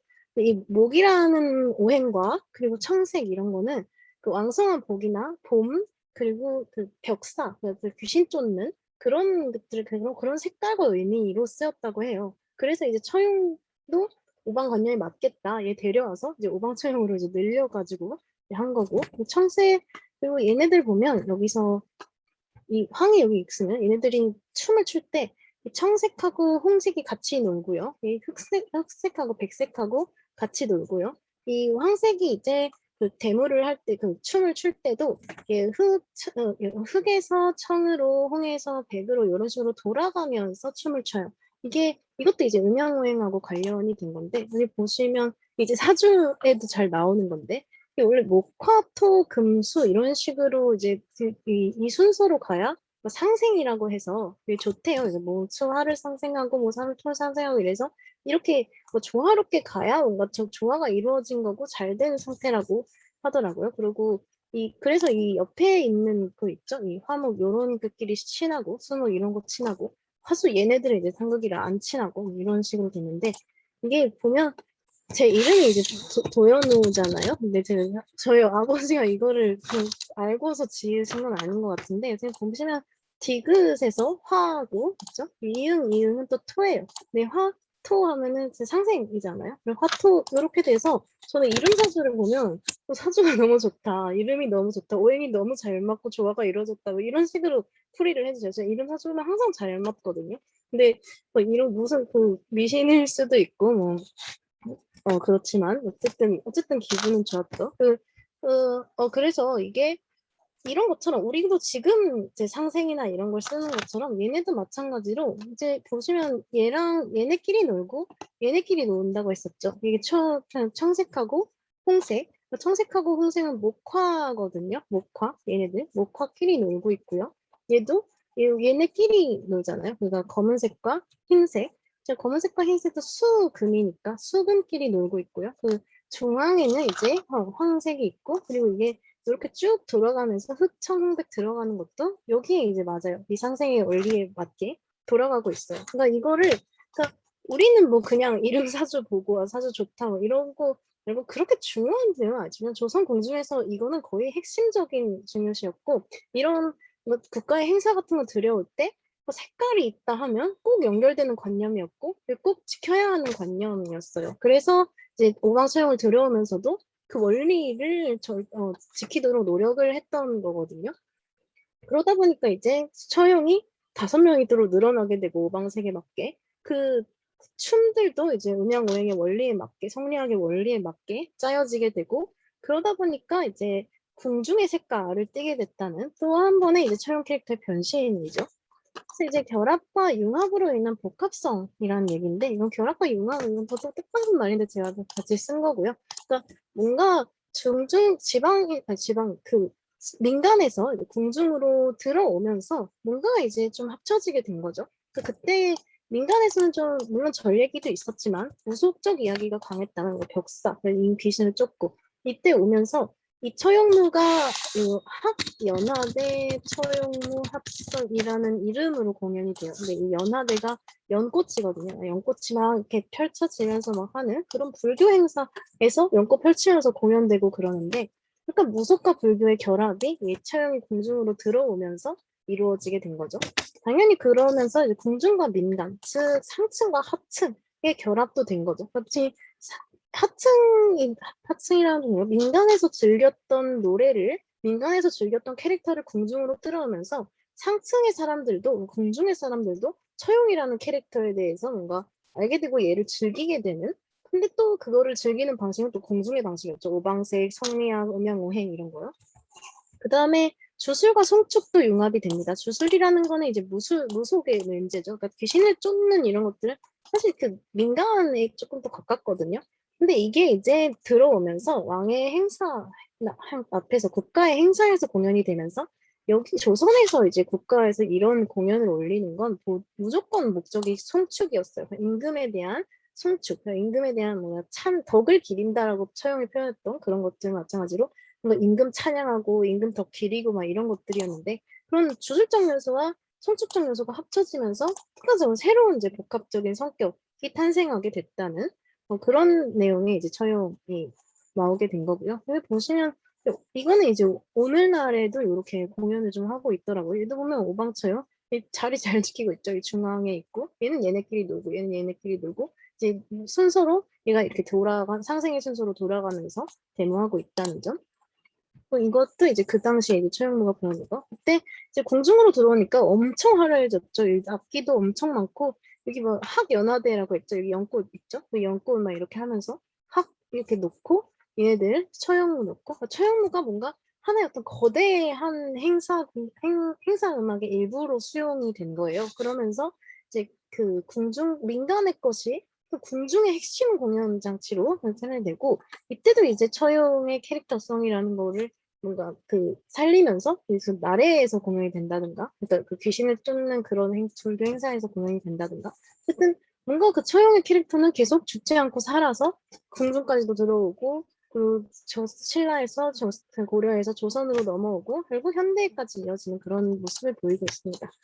마지막으로 이제 처형의 현대적 의의와 고전이 살아남는 이유는 이제 거의 제일 중요한 점이라고도 할 수 있는데 이 처형 하나를 위해서 처형의 정체에 막 엄청 여러 가지 썰이 있다는 건 알겠지만 그 썰이 정리된 거는 이게 몇 가지 선으로 꼽혔지만 그 하나의 썰 안에도 많은 연구가 있거든요. 이 처형 하나를 연구하기 위해서 20세기에 했던 모든 국문학 연구 방법론이 동원이 됐어요. 얘가 또 궁중으로 들어왔다 보니까 제가 저번에 썼던 논문도 그러니까 무용하고 이런 음악을 엮었던 논문이었고요. 뭔가 아니면 그 명리학이라든가 그 사주 우리가 사주로 좀 익숙한 명리학, 성리학 이런 것과 연결을 하기도 하고 뭐 아랍인이라는 그것도 그 아랍인이라고 보신 분도 막 그 아랍까지 그 아랍의 문화까지 막 조사를 하면서 이 처용의 정체를 밝히려고 애를 썼거든요. 그러니까 이 처용이라는 하나를 위해서 뭐 온갖 분야의 것들이 온갖 관점에서 온갖 설들이 나오는 거예요. 그러니까 처용 연구사가 그만큼 이제 관심이 높았고 그 비중도 높았고 중요도도 높았고 그건 아마도 이 처용이라는 캐릭터가 그만큼 개성이 있었기 때문이겠죠. 이 신라 시대에 그런 개성이 있는 캐릭터를 만들어 놓고 그런 재밌는 이야기를 만들어냈으니까 얘가 죽지 않고 살아서 계속해서 사람의 흥미를 끌어왔다는 거예요. 그러다 보니까 처용의 정체가 그 당시의 관심사를 각각 반영하면서 그러니까 캐릭터는 계속 영구적이거든요. 처용이라는 하나의 캐릭터인데 얘를 해석하는 방식이 그 당시 관심사에 따라서 달라지는 거예요. 우리가 얘기를 했었지만 이때 약간 그 무당이라는 얘기의 경우 이제 80년대에 좀 유행했던 설이었어요. 이 80년대에는 뭔가 민중성이 필요했던 때였고 그때 이제 토속성, 그냥 민중의 영웅이 필요했던 그런 때였기 때문에 그 무당이라는 게 조금 뭐 시대적 가치에 맞았다고 해야 되나? 그 무당이라고 차라리 무당이었으면 좋겠다 뭐 이런 그런 사고도 조금 있었겠죠. 근데 이제 90년대쯤 들어오면서 이제 지방 호족의 자제설이 좀 우세하게 돼요. 왜냐면 이때는 약간 지역과 수도권의 갈등, 견제 이런 것들이 많았던 때거든요. 90년대 아시죠? 그리고 그러다 보니까 지방 호족이 왕정을 보좌한다, 뭐 지방 호족의 자제를 다뤘다 이런 게 우리 시대 정신하고 우리가 시대하고 겪는 것하고 닮아 보여서 뭔가 좀 더 설득력이 있었던 거예요. 그러니까 지역과 중앙의 갈등 이게 지금 시대에도 불어나고 있는데 그러면 이 시대에도 이랬겠지. 그래서 제 지방 호족의 자제라는 건 말이 된다. 이런 식으로 봐서 이때 90년대쯤에는 또 지방 호족의 자제라는 게 우세했어요. 근데 이제 21세기 요즘에 넘어와서는 아랍인이 우세죠. 왜냐면 지금은 이제 다문화 시대잖아요. 그 문화적 다양성이 중요해진 거예요. 문화적 다양성이 중요해지고 뭔가 외국인도 포용하는 그런 것들이 더 시대 정신에 맞는 거죠. 그러니까 지방호적이나 무당 이런 것들보다는 그러니까, 이국인을 포용할 수 있고 이국인들과 함께하는 뭐 그런 문화적인 다양성으로서 해석을 하는 게 이 시대 정신에 조금 더 맞는 거죠. 그리고 약간 이제 좀 살만해지고 그러니까 에로티시즘에도 관심을 가지죠. 그 에로티시즘이라는 건 그 육체적인 애욕 이런 거거든요. 그러니까 외국인이라는 거 나오니까 그 외국인과 셀라비 이런 것과의 약간 에로티시즘의 그런 관심 이런 것 때문에 그 아랍인이라는 게 요즘 대세죠. 그러니까 뭔가 시대에 따라서 80년대, 90년대, 21세기까지 오면서 여러 차원에서 여러 형태의 처용이 전승되고 있었던 거예요. 그러니까 뭔가 시대에 따라서, 그러니까 처용이라는 캐릭터는 그대로고 항상 똑같거든요. 귀신과 같이 노는 처용이고, 그러니까 귀신을 퇴치하거나 귀신의 일을 해결한 처용이고, 관용적인 처용이고, 너그러운 성품의 처용이고, 항상 춤이나 노래 이런 거를 하고 있는 처용인데, 근데 시대에 따라서 똑같은 이야기도 다르게 해석이 되고, 심지어 이제 이야기가 편입되고 하면서 우리가 봤던 신라 처용과 고려 처용과 현대의 처용은 또 달랐고 또 이것이 또 궁중에 들어오면서 또 다른 옷을 입게 됐죠. 시대에 따라서 이미지를 또 다르게 수용할 수 있다는 거죠. 그러니까 이거를 이제 저희는 고전의 생명력이라고 봅니다. 그러니까 제가 이제 고전 문학을 전공한다 뭐 이런 식으로 얘기를 하면 꼭 이렇게 듣는 말이 있어요. 그러니까 그거를 왜 해? 왜 공부해? 고전 문학 왜 공부해? 500년, 600년, 1000년, 또 1000년 이상까지도 가잖아요. 그러니까 그럼 옛날에 이미 옛날에 유행했던 거 그런 거 지금 와서 하는 게 뭐 의미가 있어? 이런 말을 진짜 꽤 들어요, 이제. 근데 그렇게 할 때 이제 고전은 이제 이런 처형처럼 어떤 형태로든 꾸준히 영원히 사랑받고 있고요. 우리가 아무리 이제 과학이 발전한다 한들 인문학적 감수성을 놓을 수는 없거든요. 그러니까 인간적 감수성에 대한 인간의 욕망은 무시할 수가 없어요. 여러분도 뭔가 삼국유사에 대해서 알고 싶어서 제 강의를 들어주신 것처럼 그런 감수성에 대한 욕구가 있는 한 아마도 그 고전이라는 것은 어떤 형태로든 처용이 뭔가 변화를 겪고 있지만 그런 처용이 올바른 그 온전한 가치는 남긴 채로 이렇게 시대적으로 뭔가 이미지를 막 바꿔가면서까지 꾸준히 영원히 사랑받고 있는 것처럼 고전 문학을 공부하는 이유도 그런 것 같아요. 그러니까 고전을 배우는 이유도 여러분이 지금까지 상국유사를 배웠던 이유도 먼 옛날의 얘기지만 그 먼 옛날의 얘기는 다시 우리 시대로 들어와서 그냥 끝까지 살아있고 이거는 분명 우리한테 뭐를 남기거든요. 그리고 우리도 처형도 시대에 따라 다른 해석을 어쨌든 우리도 우리의 상황에 맞춰서 아니면 우리 시대에 맞춰서 아니면 내 개인적인 감정에 맞춰서 뭔가를 또 새롭게 느끼고 또 새로운 의미를 부여할 수 있는 거거든요.